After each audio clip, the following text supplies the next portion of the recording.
Պարոն Հակոբյան, մամուլում տեղեկություններ կան, որ Փաշինյան-Պուտին հանդիպումից հետո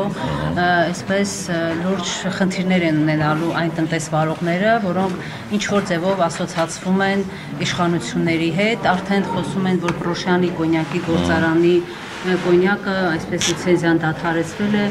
Ռուսաստանի վերահսկող կազմակերպությունը ծաղիկների թեմաներ, այսինքն Ռուսաստան արտահանվող, այսպես խախտումներ էին գտել եւ այլն։ Դուք ինչ տեղեկություններ ունեք, բիզնեսից այսպես ազդակներ ստանում եք, որ խնդիրներ են ունենալու, այսպես Ռուսաստան արտահանումների հետ կապված եւ այդ դեպքում ինչով կարող եք ուժել Հայաստանը եկամուտների ֆինանսական առումով։ Տեսեք, այս պահին այդպիսի բողոքներ, որպես այդպիսին, որ ստացած լինենք, չունենք, այսինքն գիտենք այնքանով, ինչքանով որ դուք հնչեցեցիք, այսինքն այդ բաց մամուլի տեղեկություններով ինչ որ շրջանառվում է, բայց մի բան ուղղակի հիշեցնեմ, որ այն ինչի մասին որ խոսվում է, դա նոր երևույթ չի, այսինքն մենք պատմության ընթացքում պարբերաբար այդպիսի հարցեր ունենում ենք, նույնը օրինակ անցած տարի եթե կհիշեք, տարբեր ապրանքների հետ կապված որոշակի խնդիրներ էին եղել, եւ դա հատկապես լարսը անցնելուց լինում են հատկապես ֆիտոսանիտարիական հարցեր, օրինակ ինչ որ պահանջների պիտի բավարարեն կոնկրետ ապրանքներ, այդ պահանջները պարբերաբար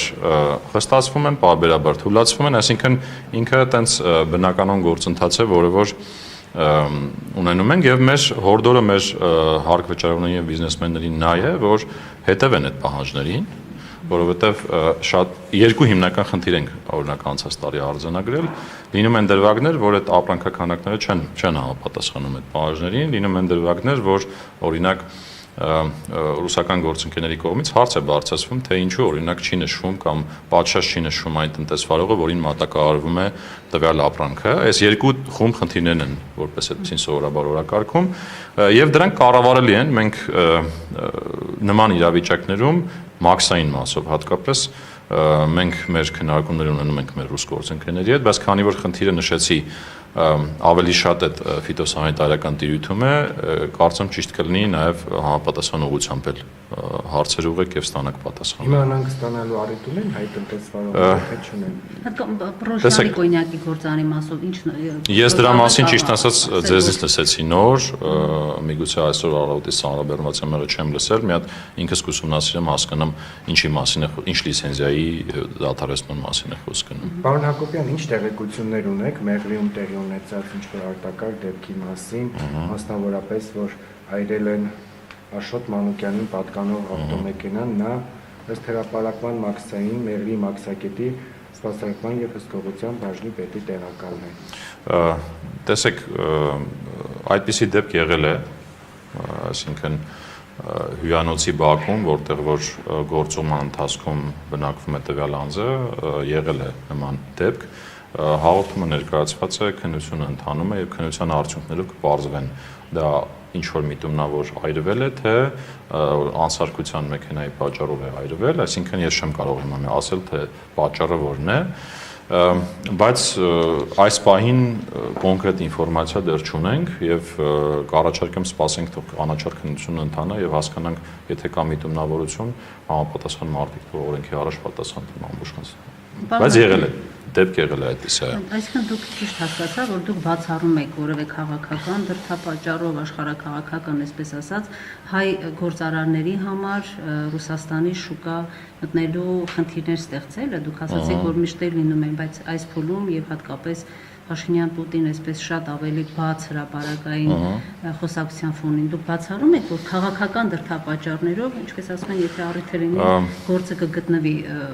այսպես ավելի շատ դժվարություններ ստեղծեն մեր գործը եւ չասացիք թե դա ինչքանով կազդի մեր պետական եկամուտների հավաքագրման եւ ընդհանրապես ֆինանսական հատվածի վրա։ Տեսեք, ձեր թույլտվությամբ ես քաղաքական դրդապատճառների մեջ չեմ մտնի, բայց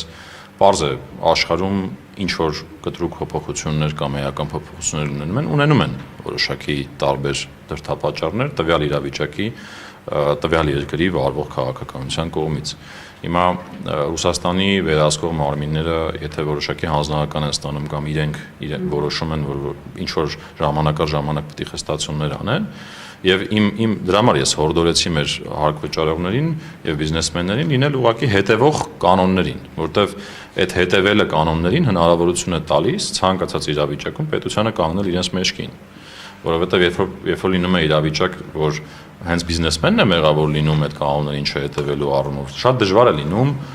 մեր մակարդակում օրինակ բանակցել մեր գործընկերների հետ եւ փորձել այդ հարցերին լուծումներ տալ։ Իսկ թե ինչ տեղի կունենա, կախված կլինի, թե ինչ չափի խստացումներ կլինեն, հատկապես վերահսկողության տեսանկյունից, այսինքն դրա չափից կախված մենք կարող ենք արդեն գնահատել, հասկանալ ինչ էֆեկտ կլինի, բայց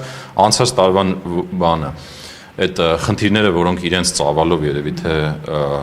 բավական մեծ էին, եթե համեմատենք, ասենք, նախորդ տարիների հետ, դրանք իրենց բացասական էֆեկտ ունեցան որոշակի մեր արտահանման ծավալների վրա, հատկապես կոնյակի մասին է խոսք գնում, բայց դուք նկատեցիք, որ տնտեսությունը շատ չտուժեց, այսինքն տնտեսական դինամիկայի վրա իր ազդեցությունը ավելի սահմանափակ եղավ, ինչու, որովհետև ժամանակի ընթացքում եւ Վրաստանի եւ Ռուսաստանի կարողացանք լուծումներ գտնել։ Հիմա դա է ռեժիմը։ Հետևել կանոններին, ոչ օբյեկտիվ իրավիճակներում փորձել կանգնել տնտեսվարողների մեջքին եւ լուծումներ գտնել մեր ռուս գործընկերների հետ։ Իսկ հայ-թուրքական սահմանից ինչ կա։ Հայ-թուրքական սահմանին ես ինքս շատ տենց օպերատիվ ձևով հետևում եմ եւ մարդկանց եւ մեքենաների եւ բեռնատարների հոսքերին, այդտեղ այս բանին անհանգստանալու հարցեր չկան, այսինքն չունենք կուտակումներ, ժամանակ առ ժամանակ բնականում կուտակումներ լինում են, որոնք որ կառավարելի են, այսինքն այս բանին ոչ տենց էական փոփոխություններ չունենք բնականոն վիճակից, բայց իհարկե բնական է, որ եթե գործ ունենք Իրանում ներկայիս իրավիճակի հետ, այդտեղ պարզ է, որ լոգիստիկ ուղիները որոշակի սահմանափակվել են եւ կան տնտեսվարողներ, որոնք չեն նախընտրում օրինակ այնտեղով ներմուծել կամ ներմուծելու դեպքում որոշակի ուշացումներ են ունենում կամ օրինակ ծախսերն են որոշակի բարձրացած լինում, այս երևույթները կան, բայց սահմանի աշխատանքի վրա, մաքսային աշխատանքի վրա ճնշում այս բանին չկա։ Պարոն Հակոբյան, այսօր Նիկոլ Փաշինյանը հերթական լայվում գուցե ուղիղ չմեջբերեն, բայց ասել է, որ միլիարդատեր Սամվել Կարապետյանին հոմժ է սարքելու։ Արդեն տարվա վերջ հարկային մարմիններին արդեն որևէ հրահանգ եղել է նոր հարկային տերոր սկսելու Սամվել Կարապետյանի այստեղ Հայաստանում բիզնեսի։ Նման հանձնարարական ես չունեմ, ընդ որում էլի ասեմ, առավոտից քանի որ զբաղված եմ եղել, չեմ լսել նման արտահայտության մասին։ Ինչպես կարող է բոմժ սարքել օրինակ։ Ես թույլ տվեք դա ես չմեկնաբանեմ։ Բայց օրինակ ասենք, եղել է իրավիճակներ, երբ որ ստացվել են նմանատիպ հրահանգներ ստուգելու ինչ որ անձանց պատկանող բիզնեսներ, միտումնավոր, գտնել ինչ որ բաներ։ Չեն եղել նման բաներ։ Իմ